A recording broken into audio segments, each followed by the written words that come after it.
ಎಲ್ರಿಗೂ ನಮಸ್ಕಾರ. ನನ್ನ ಹೆಸರು Anil Kumar, LLB coach and motivational speaker ಮಾತಾಡ್ತಾ ಇದ್ದೀನಿ.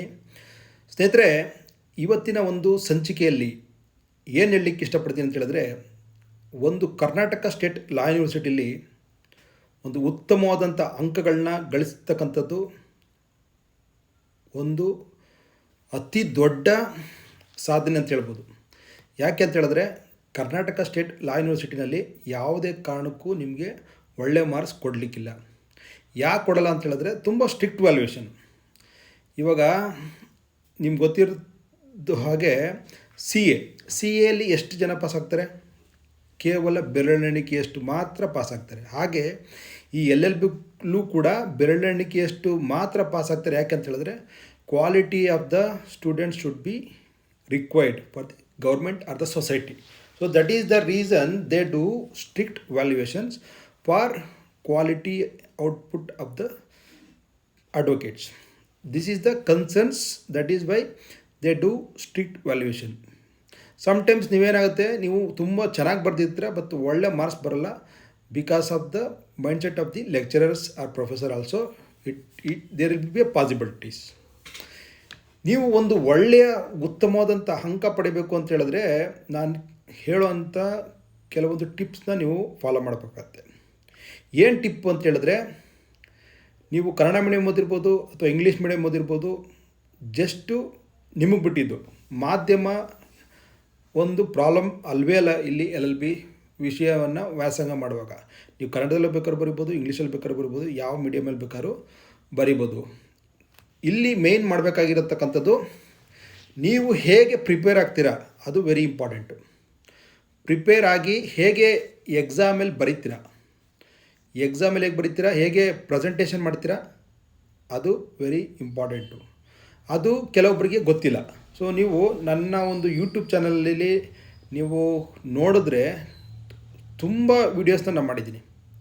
ಇಂಗ್ಲೀಷಲ್ಲೂ ಮಾಡಿದ್ದೀನಿ, ಕನ್ನಡದಲ್ಲೂ ಮಾಡಿದ್ದೀನಿ. ನೋಡಿ, ಅದರಲ್ಲಿ ಹೇಗೆ ನೀವು ಪ್ರಿಪೇರ್ ಆಗ್ಬೋದು LLB ಎಕ್ಸಾಮ್ಸ್ನ, ಅದನ್ನು ಬಹು ವೀಡಿಯೋಸ್ದಲ್ಲಿ ನಾನು ಅದನ್ನು ಹೇಳಿದ್ದೀನಿ.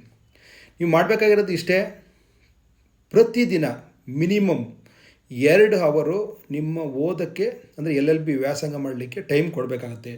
ಅದು quality of time, not quantity. Quality of time 2 hours. So 2 ಅವರ್ಸಲ್ಲಿ ನೀವು ಆ ಕಡೆ ಈ ಕಡೆ ಡಿಸ್ಟ್ರಾಕ್ಟ್ ಆಗಬಾರ್ದು. ಸೊ ಕಾನ್ಸಂಟ್ರೇಟ್ ಇಟ್ಟು ಓದಬೇಕು. ನಂತರ ಏನು ಕೀ ಪಾಯಿಂಟ್ಸ್ ಓದ್ತೀರ ಅದನ್ನ ಕೀ ಪಾಯಿಂಟ್ಸ್ ಮಾಡಬೇಕು. ಮತ್ತು ಮನನ ಮಾಡಬೇಕು ಅಂತ ಹೇಳ್ತೀವಿ, ಅದೇ ರಿವಿಷನ್ ಮಾಡೋವಂಥದ್ದು. ಅದೆಲ್ಲ ಮಾಡಿದ್ರೆ ಖಂಡಿತವಾಗ್ಲೂ ನೀವು ಸ್ಕೋರ್ನ ಮಾಡ್ಬೋದು. ಜೊತೆಗೆ ನಿಮ್ಮ ನೋಟ್ಸ್ನ ನೀವು ಪ್ರಿಪೇರ್ ಮಾಡೋದ್ರಿಂದ ಇನ್ನೂ ಒಳ್ಳೆಯದು. ಇವಾಗ ಇದರಲ್ಲಿ ಮಾರ್ಕೆಟಲ್ಲಿ ಬೇಜಾನ್ ಬುಕ್ಸ್ ಇದೆ, ಬೇಜಾನ್ ಮೆಟೀರಿಯಲ್ಸ್ ಇದೆ. ಬಟ್ ನಿಮ್ಮ ಅನುಗುಣವಾಗಿ ಯಾವ ರೀತಿ ಇದೆ ಅದನ್ನು ನೀವು ಪ್ರಿಪೇರ್ ಮಾಡಬೇಕಾಗತ್ತೆ. ಪ್ರಿಪೇರ್ ಮಾಡಿದ್ರೆ ಒಳ್ಳೆಯದು. ಪ್ರಿಪೇರ್ ಮಾಡೋಕ್ಕಾಗಲಿಲ್ಲ ನಿಮಗೆ, ಯು ಡೋಂಟ್ ಹ್ಯಾವ್ ಟೈಮು, ನನ್ನ ಹತ್ರ ನೋಟ್ಸ್ ಇದೆ, ಆ ನೋಟ್ಸ್ನ ತಗೊಂಡು ಓದಿದ್ರೂ ಕೂಡ ನೀವು ಆರಾಮಾಗಿ ಪಾಸ್ ಆಗ್ಬೋದು ಮತ್ತು ಒಳ್ಳೆ ಸ್ಕೋರ್ ಕೂಡ ಮಾಡ್ಬೋದು. ನನ್ನ ನೋಟ್ಸು ತಗೊಂಡು ಅದರಲ್ಲೂ ಕೂಡ ಕೀ ಪಾಯಿಂಟ್ಸು, ಬುಲೆಟ್ ಪಾಯಿಂಟ್ಸು, ನಂತರ ಚಾಪ್ಟರ್ ವೈಸು ಸೆಕ್ಷನ್ಸು, ಸಬ್ಸೆಕ್ಷನ್ಸು ಅದೆಲ್ಲ ಪಾಯಿಂಟ್ ಔಟ್ ಮಾಡಿಕೊಂಡು ನೀವು ರಿವಿಷನ್ ಮಾಡೋದ್ರಿಂದ ಇನ್ನೂ ನೀವು ಒಂದು ಉತ್ತಮವಾದಂಥ ಸ್ಕೋರನ್ನು ತಗೋಬೋದು. ಇದು ಮತ್ತು ಯಾವಾಗಲೂ ನಿಮ್ಮ ಒಂದು ಸಿಲೆಬಸ್ನ ನೀವು ಯಾವಾಗಲೂ ನಿಮ್ಮ ಜೊತೆಲಿ ಇಟ್ಟಿರಬೇಕು. ಏನಕ್ಕೆ ಇಟ್ಟಿರ್ಬೇಕಂದ್ರೆ, ಅಟ್ಲೀಸ್ಟ್ ಸಿಲೆಬಸ್ ನೋಡ್ತಾ ಇದ್ದರೆ ನಿಮಗೆ ಒಂದು ಐಡಿಯಾ ಬರುತ್ತೆ ಆ ಸಬ್ಜೆಕ್ಟ್ ಬಗ್ಗೆ. ಆಮೇಲೆ ಆ ಸಬ್ಜೆಕ್ಟಲ್ಲಿ ಯಾವ ಕಾನ್ಸೆಪ್ಟ್ಸ್ ಇದೆ, ಯಾವ ಒಂದು ಅಂಶ ಇದೆ, ಪ್ರತಿಯೊಂದು ಕೂಡ ನಿಮಗೆ ಗೊತ್ತಾಗುತ್ತೆ. ಅದು ಗೊತ್ತಾಗೋದ್ರಿಂದ ಆ ಸಬ್ಜೆಕ್ಟ್ ಬಗ್ಗೆ ನಿಮಗೆ ಒಂದು ತಿಳುವಳಿಕೆ ಬರ್ತದೆ. ಸಿಲೆಬಸ್ಸೇ ಗೊತ್ತಿಲ್ಲ, you don't know about the syllabus, how you can able to study? So that is pathetic. So that is why I advise to all KSLE students, always you should keep your syllabus, updated syllabus always with you, so that whenever you get time you can glance your syllabus. That is very important. And one more thing, every day you have to spend 2 hours a time, whether it could be morning or whether it could be evening, that is up to you. Whether you are doing part-time job, whether doing agriculture, whether doing your business, that is up to you. I don't disturb your activities, day-to-day activities, but quality of time of 2 hours which is required to score at your LLB examination. This is another one point. The next point, every time you have to recall your what you have studied.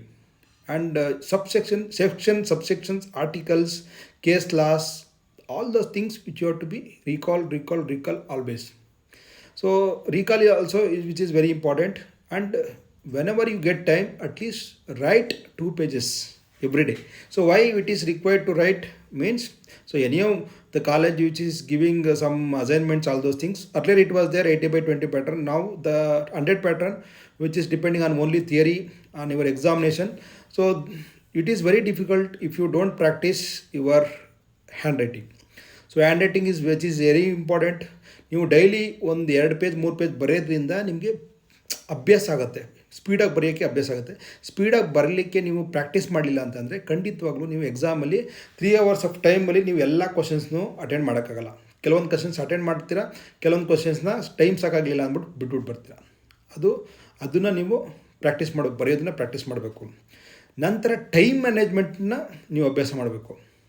3 hours of ಟೈಮಲ್ಲಿ ನೀವು ಹೇಗೆ ಬರೀಬೇಕು, ಯಾವ ಕ್ವಶನ್ಗೆ ಎಷ್ಟು ಗಂಟೆ ತಗೋಬೇಕು, ಅಂದರೆ ಎಷ್ಟು ಗಂಟೆ ತಗೊಂಡ್ರೆ ನೀವು ಆ ಗಂಟೆ ಒಳಗೆ ವಿತಿನ್ 3 hours ಆಫ್ ಟೈಮು ಹೇಗೆ ನೀವು ಕಂಪ್ಲೀಟ್ ಮಾಡ್ಬೋದು, ಯಾವ ಕ್ವಶನ್ಸ್ ಫಸ್ಟ್ ಬರೀಬೇಕು, 16 marks ಕ್ವಶನ್ ಬರೀಬೇಕಾ, ಇಲ್ಲ 8 marks ಕ್ವಶನ್ ಬರೀಬೇಕಾ, ಇಲ್ಲ 16 marks 10 marks ಕ್ವಶನ್ ಬರೀಬೇಕಾ, ಅದನ್ನು ಪಾಯಿಂಟ್ ಔಟ್ ಮಾಡಬೇಕು. ಎಕ್ಸಾಮಲ್ಲಿ ನಿಮ್ಗೆ ಯಾವುದು ಫಸ್ಟ್ ಕ್ವಶನ್ ಪೇಪರ್ ನೋಡಿದ ತಕ್ಷಣ ನಿಮ್ಗೆ ಯಾವ್ದು ಚೆನ್ನಾಗಿ ಗೊತ್ತಿರುತ್ತೆ ಅದನ್ನು ಬರೆಯೋಕ್ಕೆ ಸ್ಟಾರ್ಟ್ ಮಾಡಿ. ಎಲ್ಲ important, all questions are very important. Don't neglect even short notes. Don't neglect your problem related questions. Don't neglect your 60 marks question. All questions are very important, and all questions you have to be must attend, and you have to give each question each important, important, ಎಲ್ಲ ಇಂಪಾರ್ಟೆಂಟೇ. So ಪ್ರತಿಯೊಂದು ಕ್ವಶನ್ಗೂ ನಿಮ್ಗೆ ಗೊತ್ತಿಲ್ಲದೆ ಹೋಗಲಿ ಅಷ್ಟು ಸಮಯ ಕೊಡಲೇಬೇಕು. ಇವಾಗ 60 marks ಕ್ವಶನ್ಗೆ 25 minutes ಕೊಡಲೇಬೇಕು. ಆಮೇಲೆ 8 marks ಕ್ವಶನ್ಸ್ಗೆ ಮಿನಿಮಮ್ ಒಂದು 20 minutes ಕೊಡಲೇಬೇಕು. ಮತ್ತು ನಂತರ ಒಂದು 10 marks ಕ್ವಶನ್ಸ್ಗೂ ಕೂಡ ಮಿನಿಮಮ್ಮು 20 minutes ಕೊಡಲೇಬೇಕು, ಇಲ್ಲ 15 minutes ಕೊಡಬೇಕು.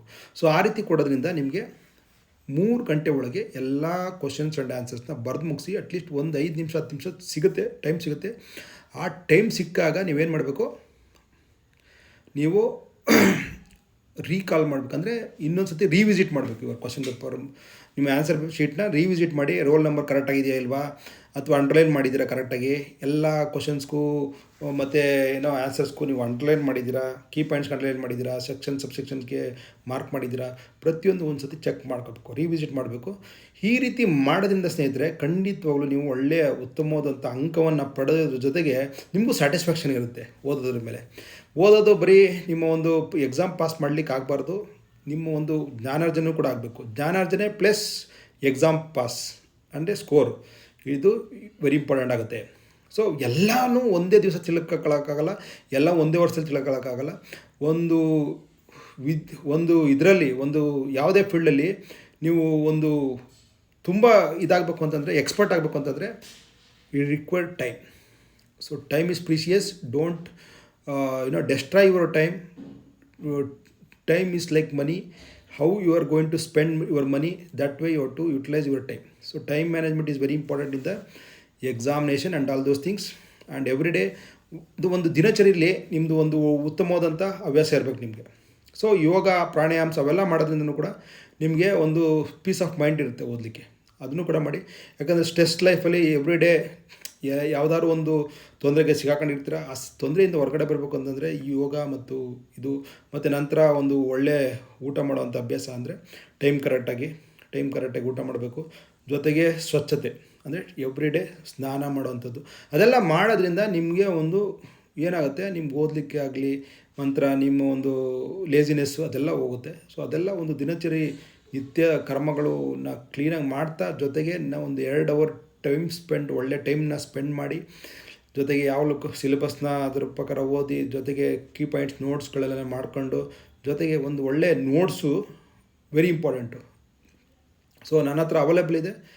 ಸೊ ಮಾರ್ಕೆಟಲ್ಲೂ ಅವೈಲೇಬಲ್ ಇದೆ ಬೇಜಾನ್ ನೋಟ್ಸು. ನಿಮ್ಗೆ ಯಾವ್ದು ಇಷ್ಟ ಆಗುತ್ತೋ ಅದನ್ನು ತೆಗೆದು ಓದಿ, ಒಂದು ಒಳ್ಳೆಯ ಉತ್ತಮವಾದಂಥ ಮಾರ್ಕ್ಸ್ ತೆಗೆದು ಉತ್ತಮವಾದಂಥ ಒಂದು ಅಡ್ವೊಕೇಟ್ ಅಥವಾ ಒಂದು ಉತ್ತಮವಾದಂಥ ಫೀಲ್ಡಲ್ಲಿ ನೀವು ಒಂದು ಏಳಿಗೆಯನ್ನು ಕಾಣಲಿ ಅಂತ ಹೇಳ್ತಾ ಈ ಮಾತನ್ನು ಮುಗಿಸ್ತೀನಿ ಇಲ್ಲಿಗೆ.